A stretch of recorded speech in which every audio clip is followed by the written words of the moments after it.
퇴직하자마자 다방으로 출근하는 남편 35년 결혼이 무너졌습니다.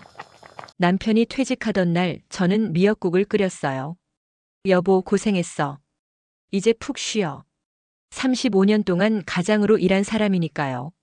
당연히 그래야 한다고 생각했어요. 근데 그날 남편이 뭐라고 했는지 아세요? 쉬긴. 이제부터 내 인생 살아야지. 그 말이 무슨 뜻인지 몰랐어요.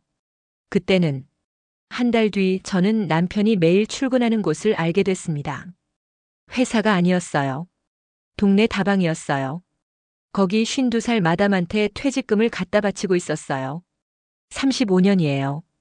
35년을 같이 살았는데 오늘 제가 들려드릴 이야기는 평범한 남편이 어떻게 다방 여자한테 미쳐서 가정을 버렸는지 그리고 그 끝이 어떻게 됐는지에 대한 이야기예요.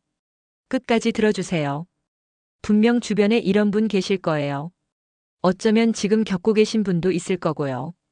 저는 1966년생 박영순입니다. 가명이에요. 1989년에 결혼했어요. 23이었죠. 남편 김정호 씨는 2살 연상, 그때 25이었고 작은 회사 신입사원이었어요. 연애 기간은 6개월. 선본 자리에서 마음에 들어서 바로 결혼했어요. 그때는 다 그랬어요. 오래 사귀면 뭐 하냐는 소리 듣던 시절이었으니까. 정호 씨는 성실한 사람이었어요. 매일 아침 7시에 출근해서 밤 9시, 10시에 들어왔어요. 불평 한마디 없이. 그게 가장의 역할이라고 생각하는 사람이었거든요. 저는 결혼하면서 다니던 섬유회사를 그만뒀어요. 시어머니가 며느리가 밖에 나돌면 집안이 안 돌아간다고 하셔서. 그 시절엔 그런 말이 당연하게 통했으니까요. 그렇게 전업주부가 됐어요. 아이는 둘 낳았어요. 아들 민수, 딸 민지. 3살 터울이에요. 평범했어요. 아침에 일어나면 남편 출근시키고 아이들 학교 보내고 장 보고 청소하고 빨래하고 저녁 준비하고 남편 들어오면 밥 차려주고 설거지하고 아이들 숙제 봐주고 이게 제 35년이었어요. 힘들었냐고요? 힘들었죠. 근데 그게 제 역할이라고 생각했어요. 아내니까, 엄마니까, 불평하면 안 되는 거라고 배웠으니까.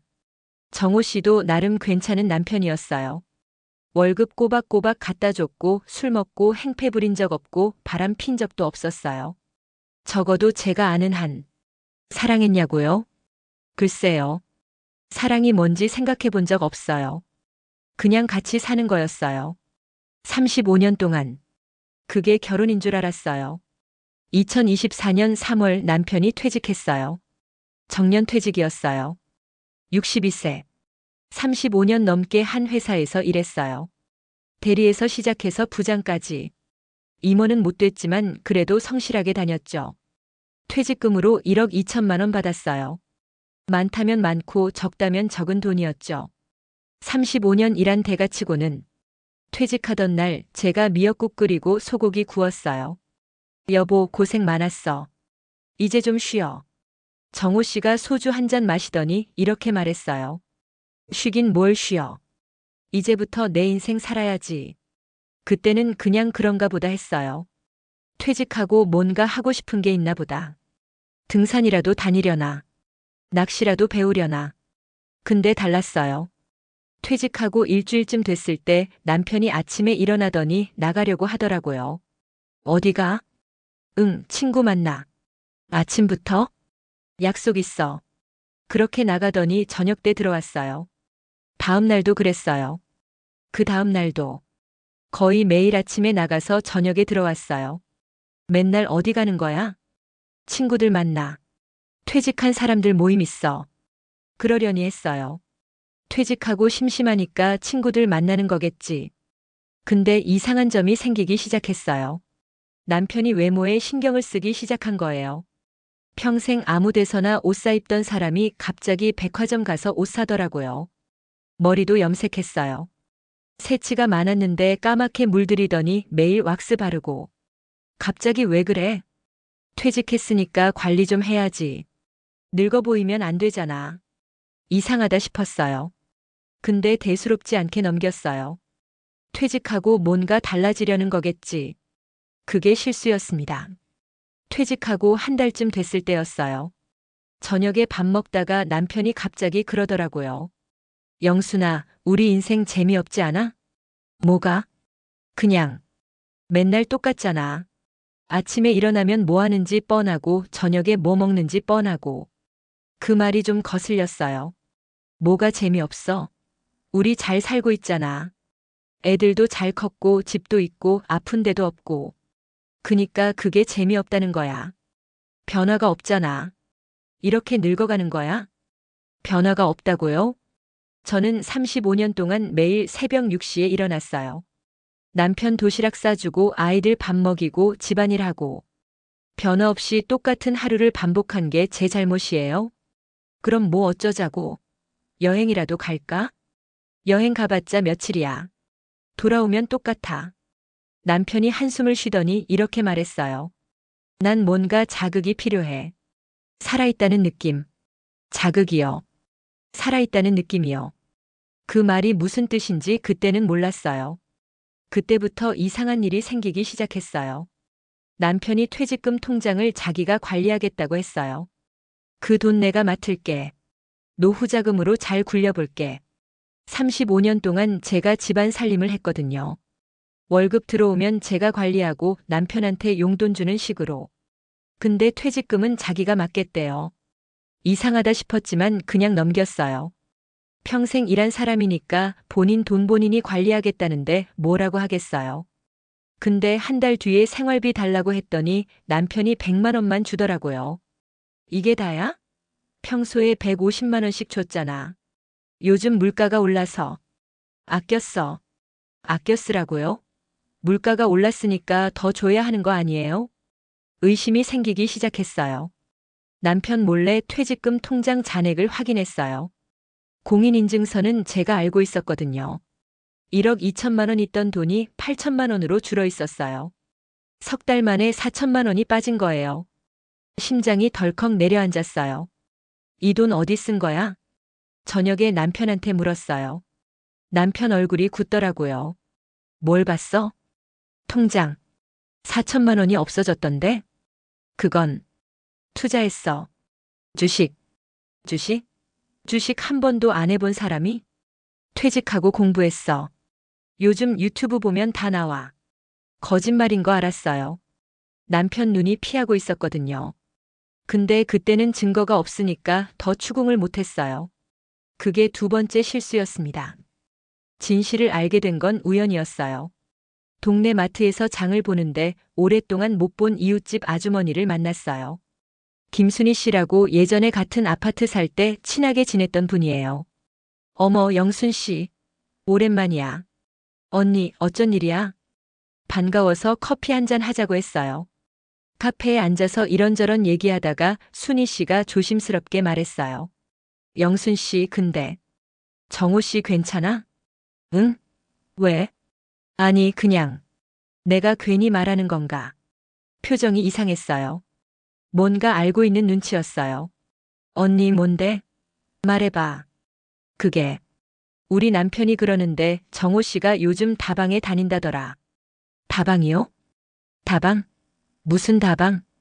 여기서 두 정거장 가면 있잖아. 그 동네에 다방 골목 있는 거 알지? 거기. 순희 씨가 더 말하기 어려운 듯 뜸을 들이더니 말했어요. 정호 씨가 거기 마담한테 푹 빠졌대. 맨날 가서 돈 쓰고 선물하고 그런다더라. 머리가 하얘졌어요. 다방? 마담? 우리 남편이? 언니, 그게 무슨 소리야? 정호 씨가 그럴 사람이 아닌데. 나도 믿기 어려웠어. 근데 우리 남편이 직접 봤대. 정호 씨가 거기서 여자한테 금목걸이 선물하는 거. 금목걸이요? 그 순간 퍼즐이 맞춰졌어요. 빠진 4천만 원. 매일 나가는 남편. 갑자기 꾸미기 시작한 외모. 다 이유가 있었던 거예요. 집에 돌아오는 길 다리가 풀려서 벤치에 앉았어요. 35년이에요. 35년을 살았는데 다방 여자라니. 눈물이 나오더라고요. 분해서, 억울해서, 배신감에 믿고 싶지 않았어요. 순희 씨가 잘못 안 거라고 다른 사람을 착각한 거라고 생각하고 싶었어요. 근데 확인해야 했어요. 다음 날 아침 남편이 또 나가길래 뒤를 밟았어요. 남편이 버스를 탔어요. 저도 몰래 탔어요. 두 정거장 가서 내리더니 골목으로 들어가더라고요. 오래된 건물들 사이에 간판이 보였어요. 다방 쉼터. 남편이 그 안으로 들어갔어요. 저는 근처 분식집에 앉아서 기다렸어요. 1시간, 2시간, 3시간. 점심때가 됐는데도 안 나오더라고요.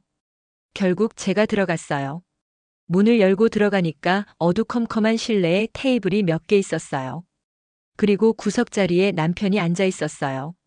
옆에 여자가 있었어요. 나이는 50 초반쯤 돼 보였어요. 파마머리에 진한 화장, 빨간 립스틱, 꽃무늬 원피스를 입고 있었어요. 그 여자가 남편 팔짱을 끼고 뭔가 속삭이고 있었어요. 남편은 해벌쭉 웃고 있었고, 정호 씨, 소리쳤어요. 남편이 깜짝 놀라서 돌아봤어요. 얼굴이 하얘지더라고요. 영순아, 너 왜 여기? 이게 뭐야? 이 여자는 뭐야? 다방 안이 조용해졌어요. 다른 손님들이 쳐다보고 있었어요. 그 여자가 일어나더니 저한테 웃으며 말했어요. 어머, 사모님이세요? 처음 뵙겠습니다. 저는 순자라고 해요. 순자요. 이 여자가 순자. 사모님 오해하지 마세요.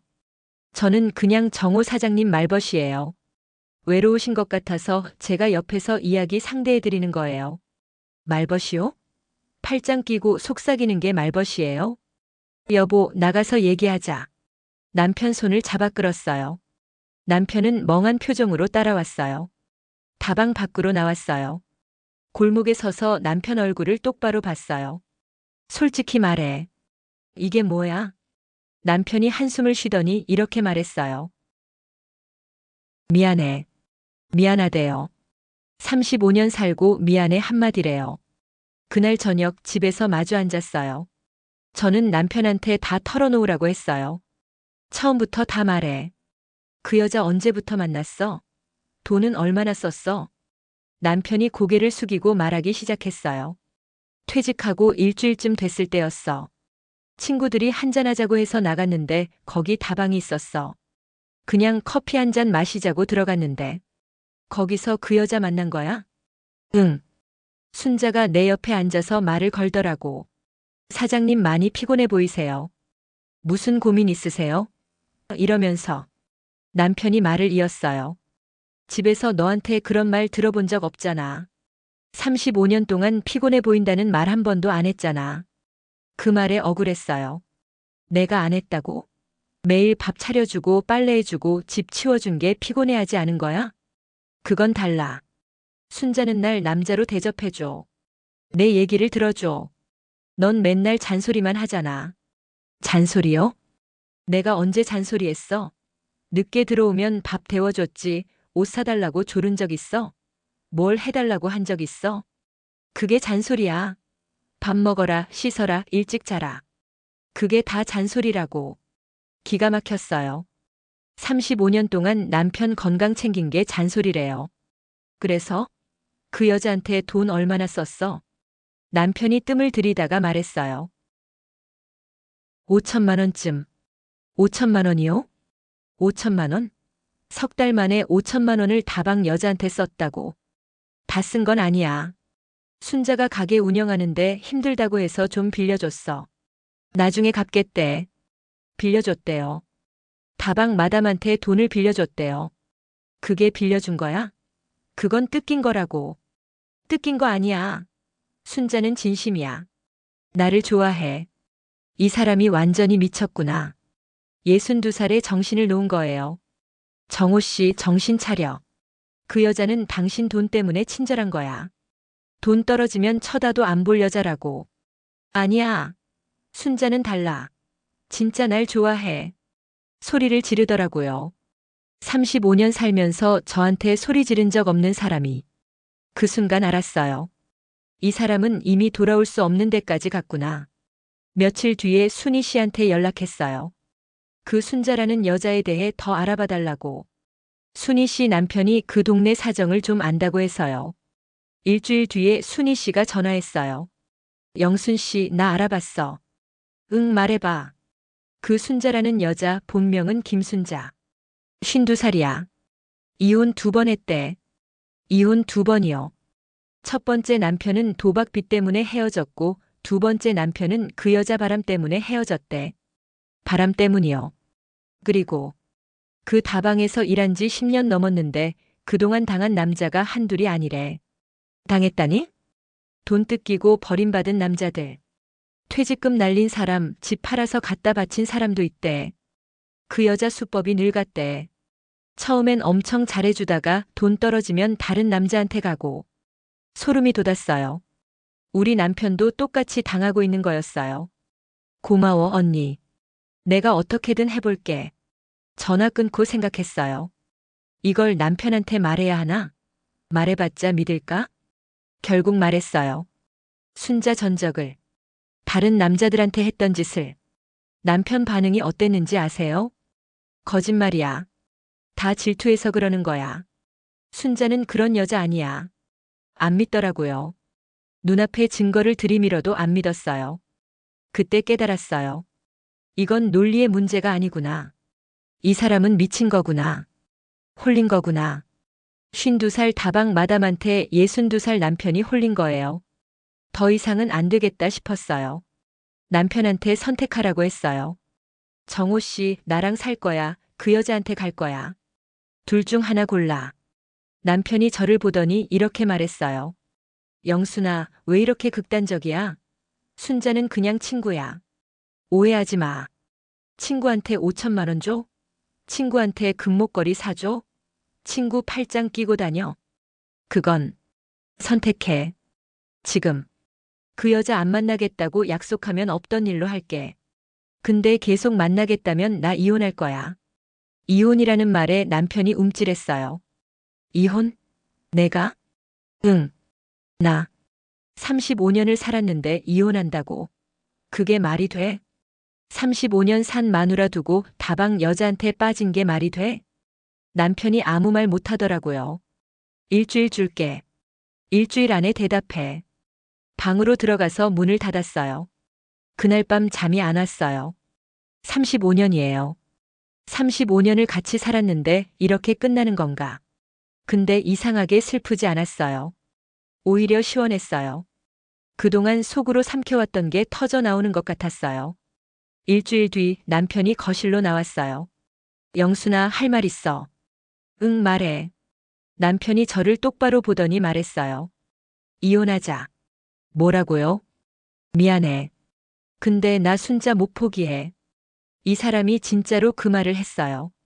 35년 아내한테. 나도 생각 많이 했어. 근데 순자랑 있으면 행복해. 살아있다는 느낌이 나. 너랑 있으면 그냥 무덤덤해. 무덤덤하대요.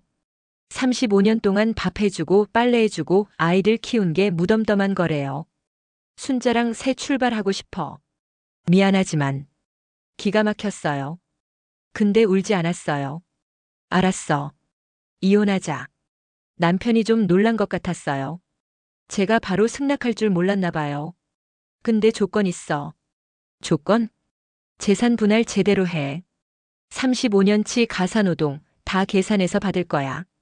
그리고 위자료도. 위자료? 당신이 외도했잖아. 다방 여자한테 돈 퍼준 증거 다 있어. 통장 내역, 카드 내역.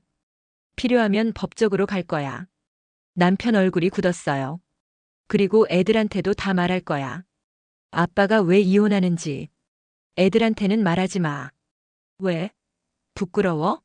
부끄러운 짓 하면서 부끄러워하면 안 되지. 남편이 아무 말 못했어요. 그날 밤 저는 아이들한테 연락했어요. 엄마가 할 말 있어. 이번 주말에 만나자. 주말에 아이들이 집에 왔어요. 민수는 35살 결혼해서 아이가 하나 있어요. 민지는 32살 아직 미혼이에요. 둘 다 아빠가 퇴직하고 좀 이상하다는 건 눈치챘대요. 연락도 잘 안 받고 만나자고 해도 피하고. 제가 다 말했어요. 처음부터 끝까지. 민수가 테이블을 쳤어요. 미쳤어? 아버지가 완전히 미쳤구나. 다방 여자? 민지는 울었어요. 엄마 어떡해. 아빠가 왜 그래? 엄마도 몰라. 퇴직하더니 사람이 변했어. 민수가 자리에서 일어났어요. 내가 아버지한테 가서 얘기할게.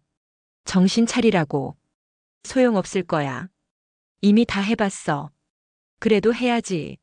아버지가 사기당하는 건데. 민수가 남편한테 전화했어요. 만나자고. 다음 날 민수가 다녀와서 이야기해줬어요. 엄마 아버지 완전히 갔어. 눈에 뵈는 게 없어. 뭐래? 그 여자가 진심이래. 자기를 사랑한대. 젊은 여자가 자기한테 관심 가져주는 게 행복하대. 젊은 여자? 52살인데? 아버지한테는 젊은 거지.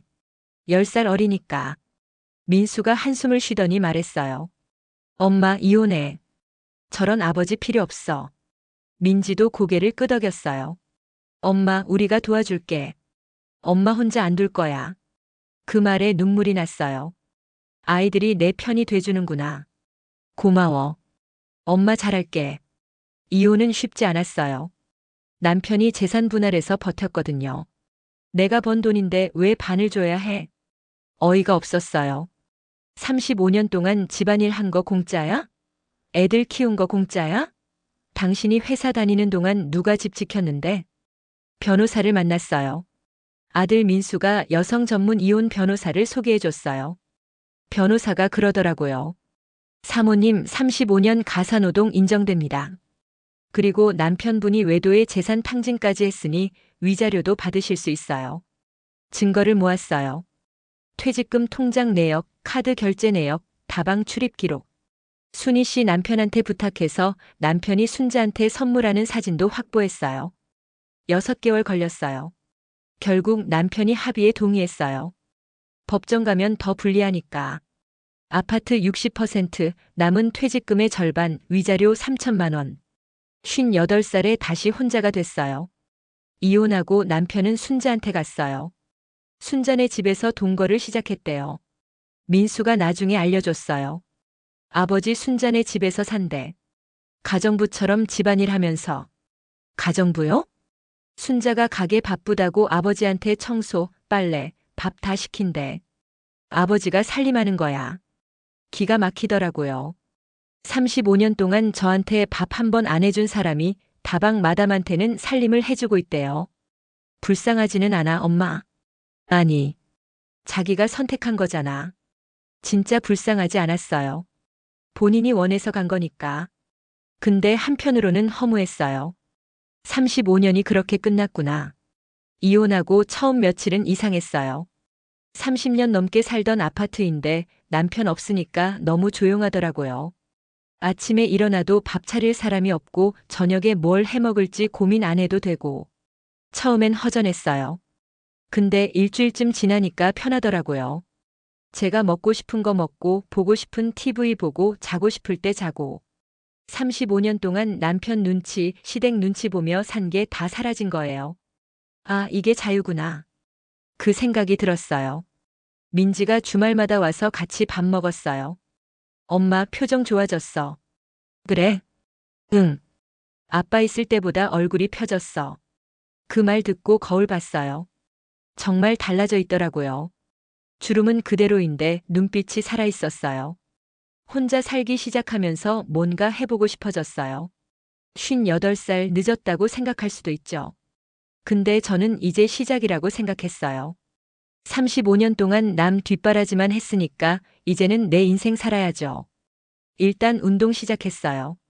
동네 문화센터에서 요가 배웠어요. 처음엔 몸이 뻣뻣해서 힘들었는데 한 달 하니까 유연해지더라고요. 그리고 자격증 공부 시작했어요. 뭘 할까 고민하다가 요양보호사 자격증 따기로 했어요. 나이 들어서도 할 수 있는 일이고 사람 돌보는 건 자신 있으니까. 3개월 공부해서 자격증 땄어요. 그리고 요양원에 취직했어요. 월급은 많지 않았어요. 근데 그게 중요한 게 아니었어요. 제 손으로 번 돈이었거든요. 통장에 첫 월급 들어온 날 민지한테 밥 사줬어요. 엄마가 쏜다. 엄마 월급 받은 거야? 응. 엄마 첫 월급. 민지가 울었어요. 엄마 대단해. 진짜 대단해. 저도 울었어요. 58살에 새로 시작하는 거 할 수 있구나. 이혼하고 1년쯤 됐을 때 민수한테 연락이 왔어요. 엄마 아버지 소식 들었어? 아니, 왜? 순자한테 쫓겨났대. 쫓겨났다고요? 아버지 돈 다 떨어지니까 순자가 내쫓았대. 돈도 없으면서 뭐하러 여기 있냐고. 그러니까 제가 예상한 대로 된 거예요. 돈 떨어지니까 버린 거죠. 아버지 지금 어디 있는데? 고시원이래. 갈 데가 없어서. 고시원이요. 30년 넘게 살던 아파트 나가서 고시원에 산대요. 불쌍하긴 하다. 그래도 자업자득이지. 그러게. 민수가 잠깐 뜸을 들이더니 말했어요. 아버지가 연락하고 싶대. 엄마한테. 나한테? 왜? 미안하다고. 다시 만나고 싶대. 웃음이 나왔어요. 1년 전에는 순자랑 새 출발하고 싶다더니 이제 와서? 그러니까요. 만나기 싫어. 전해줘. 알았어, 엄마. 전화 끊고 생각했어요. 그 사람이 불쌍한가? 조금은 그럴 수도 있어요. 근데 동정은 안 들었어요. 본인이 선택한 거니까. 몇 달 뒤 전 남편한테 직접 연락이 왔어요. 영순아, 나야. 오래간만에 듣는 목소리였어요. 왜? 만나서 얘기 좀 하고 싶어. 망설였어요. 근데 마무리는 지어야 할 것 같았어요. 알았어. 한 번만 볼게. 카페에서 만났어요. 전 남편이 많이 늙어 있었어요. 1년 전보다 10년은 더 늙어 보였어요. 염색했던 머리도 다시 하얘졌고 볼도 푹 꺼져 있었어요. 영순아, 미안해. 내가 미쳤었어. 정신이 나갔었어. 순자한테 홀렸어. 이제 와서 홀렸대요. 그래서 어쩌자고. 다시. 안 될까? 우리. 웃었어요. 안 돼. 왜? 나 진짜 후회해. 죽을 만큼 후회해. 후회는 내가 하는 거고 내 인생은 내가 사는 거야.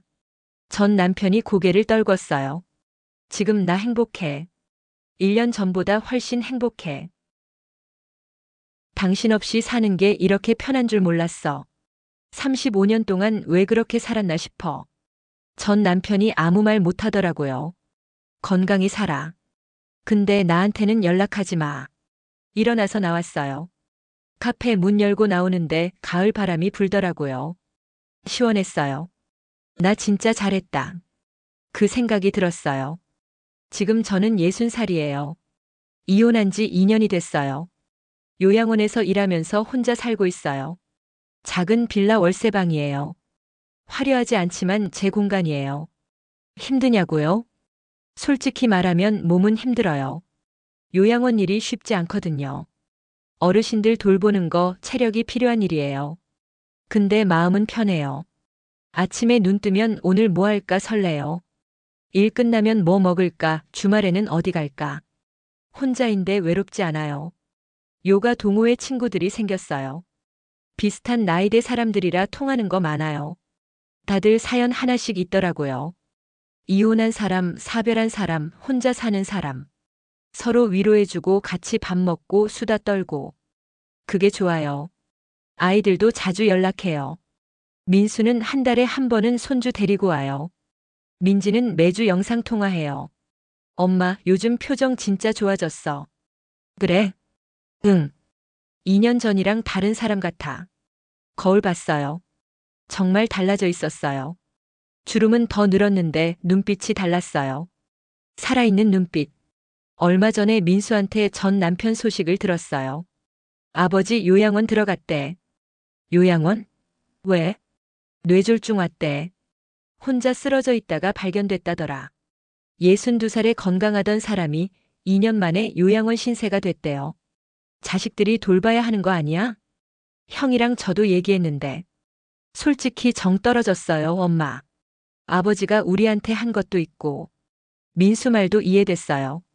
아버지가 엄마 버리고 다방 여자한테 간 거 아이들 입장에서도 용서하기 어려웠을 거예요.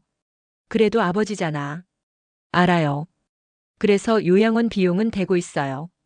근데 직접 돌보기는 아직은 못하겠어요. 알았어. 너희가 알아서 해. 전화 끊고 생각했어요. 그 사람 불쌍한가? 솔직히 조금 불쌍하긴 해요. 말년에 혼자 요양원에서 지내는 거.